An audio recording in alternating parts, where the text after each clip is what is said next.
여러분 안녕하십니까? 뉴스데스크 제주를 시작합니다. 일본의 후쿠시마 원전 오염수 방류가 임박하면서 우리 어민들의 항의도 거세지고 있는데요. 오늘 제주 앞바다에선 어민들이 오염수 방류 계획을 즉각 철회하라며 해상 시위를 벌였습니다. 김하은 기자가 현장에 다녀왔습니다. 제주 도두항 앞바다. 항구에 모인 어선들이 줄지어 바다로 나갑니다. 죽어서도 제주 바다를 지키겠다는 의지를 표시하는 현수막을 내걸고 시위를 시작합니다. 해상 시위에 나선 어선은 모두 20여 척. 제주 도두항을 출발한 어선들은 이곳 탑동항까지 후쿠시마 오염수 방류를 반대한다는 해상 시위를 벌였습니다. 어민들은 오염수 방류로 우리나라에서 수산업이 괴멸할 것이라고 우려했습니다. 전 인류의 재앙입니다, 재앙. 이거는 우리는 전업을 해야 되죠. 어선업을 이제 이 세계에서 없어져야 됩니다. 수십 년의 세월 동안 바다를 생활터전으로 삼아온 어민과 해녀들은 일본의 오염수 방류 결정을 강력하게 규탄했습니다. 정부와 제주도에는 어민 피해 보상책을 마련하라고 요구했습니다. 피해보전 특별법 제정과 특별재난구역 지정 등 어민 피해에 대비한 확실한 대책을 수립하여 대한민국 어민과 수산관계 종사자의 생존권을 확립해 주실 것을. 이번 시위에 참여한 어부와 해녀들은 제주 지역 103개 어촌계 가운데 한 곳. 나머지 어촌계는 물론 선주협회와 수출입단체 등 제주 지역 수산업계 전체는 이번 주 공동 대응을 위한 전체 회의를 열기로 해 어민들의 투쟁 강도는 더 커질 것으로 보입니다. MBC 뉴스 김하은입니다. 윤석열 대통령이 물컵에 핵 오염수를 받는 포스터가 거리에 내걸렸는데 경찰이 수사에 나섰습니다. 제주경찰청은 지난 11일 신고를 받고 확인한 결과 도내 버스 정류장 40여 곳에 포스터 56매가 무단 부착돼 포스터를 붙인 관계자 3명을 경범죄 처벌법 위반 등의 혐의로 입건해 조사하고 있습니다. 한편 환경운동연합은 경찰이 주거지로 수사관을 보내는 등 과잉 조사를 하고 있다며 공권력을 투입한 반대운동 탄압이라고 규탄했습니다. 제주도와 도의회의 갈등으로 추경 예산 심사가 보류되면서 지역화폐 탐나는 전 등 민생 예산이 차질을 빚게 됐습니다. 제주도와 도의회 모두가 도민들에게 송구스럽다고 밝히고 있지만 제각기 자신들이 공약한 사업이 민생 예산이라며 맞서고 있어 갈등 해소가 쉽지 않을 것으로 보입니다. 조인호 기자입니다. 지역화폐 탐나는 전에 5에서 10% 할인 혜택이 내일부터 중단됩니다.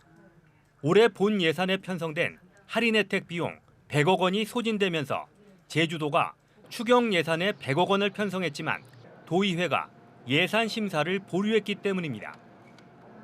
도내 대학에서도 시행하려던 1,000원의 아침밥과 취약계층과 청년층을 위한 공공근로사업도 늦어지게 됐습니다. 이에 따라 제주도는 도민들에게 송구스럽다며 조속히 심사 일정을 도의회와 협의하겠다는 입장문을 발표했습니다.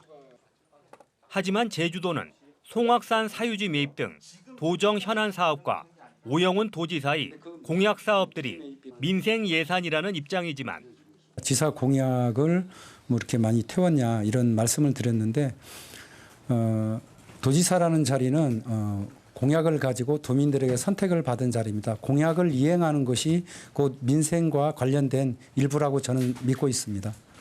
도의원들은 자신들이 지역구에서 공약한 민생 예산을 제주도가 보조금 심사에서 삭감한 뒤 도지사 공약 사업에 쓰려 한다며 반발하고 있습니다. 전액 삭감 내지는 일부 삭감해서 이번 추경 예산 재원으로 이렇게 사용을 해버리니까 이제 의원들이 왜 그거를 무슨 권한으로 마음대로 그 예산을 삭감을 해서 재원으로 썼느냐. 제주도는 예산 심사 과정에서 원칙과 기준에 따라 협의했다고 밝혔지만 도의원들은 사전 협의 없이 일방적으로 통보했다며 격앙된 분위기입니다. 특히 도의원들이 지난 주말부터 줄줄이 해외 출장을 떠나면서 추경 예산 처리를 위한 원포인트 임시회도 쉽지 않은 상황입니다. 예산을 둘러싼 갈등이 장기화될 경우 제주도와 도의회 모두 민생을 외면한다는 비판을 면하기는 어려울 것으로 보입니다. MBC 뉴스 조은호입니다.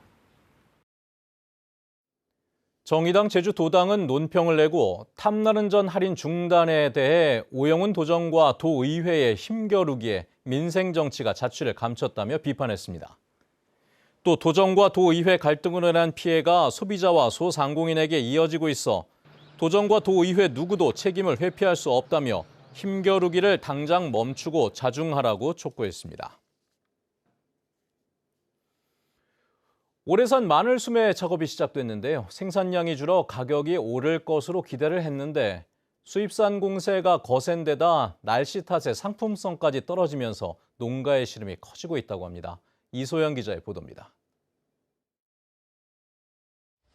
햇마늘을 실은 트럭들이 농협유통센터 입구에 줄을 섰습니다. 마늘 수매에 앞서 품질 검사를 받기 위해서인데 입구에서부터 크기가 작거나 병해충에 물은 마늘을 골라내는 작업이 분주합니다. 농사를 마무리하는 수매 현장이지만 농민들의 표정은 어둡습니다. 알 구를 때가 밤에 저온 데부러 수다. 그냥 그게 한 10일 정도 공해버리니까 알이 굵질 안 해갖고 거의 상품이 한 50%나 나. 예년에는 한 8, 90%가 난 것 같은데 상품 자체가. 상품성이 떨어진 이유는 마늘 농사에 좋지 못했던 기후가 겹친 탓. 지난달에는 저온 현상으로 마늘구가 제때 자라지 못한 데다 이번 달에는 집중 홍우까지 이어지면서 마늘 상품성이 크게 떨어졌습니다. 올해 작황부진으로 3.3제곱미터당 6kg이던 생산량은 5kg을 밑돌 것으로 예상됩니다. 생산량이 줄면 가격이 올라야 하지만 마늘 수매가는 1kg에 3,200원으로 지난해보다 1,200원이나 낮습니다. 예, 일금비도 비싸고 비료값도 비싸고 약값도 비싸고 모든 것이 다 비싸고 다게 다. 농사를 이제 안 넣고 아예 밭으로 내버렸나. 수입산 공세도 가격 하락에 한몫을 했습니다. 지난달 마늘 수입량은 3,838톤으로 중국 산지 가격이 하락하면서 전년 대비 59%나 늘었습니다. 또 스페인산 마늘이 상대적으로 부드러운 데다 저장성이 뛰어나 시장 점유율이 점차 확대되고 있습니다. 농협은 상인이 사는 값보다 높게 책정했다며 안정적인 가격을 위해 계약 재배를 늘려야 한다는 입장입니다. 계약 재배하는 농가에 대해서 인센티브를 지급을 하고 농협을 믿고 계약을 한다면 계약한 농가들에게는 더욱더 높은 가격으로 우리가 수매를 할 방침입니다. 고령화에 인건비까지 오르면서 사면 초과에 빠진 마늘 재배 농가들. 다른 월동작물로 바꾸는 농가들도 있어 최소 면적을 유지할 수 있는 대책 마련이 시급해 보입니다. MBC 뉴스 이소연입니다. 제주도 교육청 공무원 노동조합이 임금 인상을 요구하고 나섰습니다. 공무원 노동조합은 지난해 기준 민간 대비 공무원 보수 수준이 82%에 불과하고 지난 3년간 코로나 위기 극복 명목으로 물가 인상률 대비 감소분이 7.4%에 이른다며 올해 37만 7천 원을 인상하라고 요구했습니다. 또 법적 근거 없는 정률제 보수 인상으로 하위직만 희생됐다며 6급 이하 직급 보조비를 인상하고 초과 근무 수당 등을 민간과 동일하게 개정하라고 말했습니다. 오영훈 도지사가 정부 서울청사에서 한덕수 국무총리를 만나 제주형 행정체제 도입을 건의했습니다. 오영훈 지사는 공론화 과정을 거쳐 도민이 스스로 행정체제를 선택할 수 있도록 제주특별법 개정과 주민투표의 필요성을 설명했습니다. 또 한국공항공사나 마사회 등 공공기관 이전과 에이펙 정상회의 제주 개최도 건의했는데 한덕수 총리는 심도 있는 검토를 하겠다고 답변했습니다. 뉴스데스크 제주였습니다. 시청해주신 여러분 고맙습니다.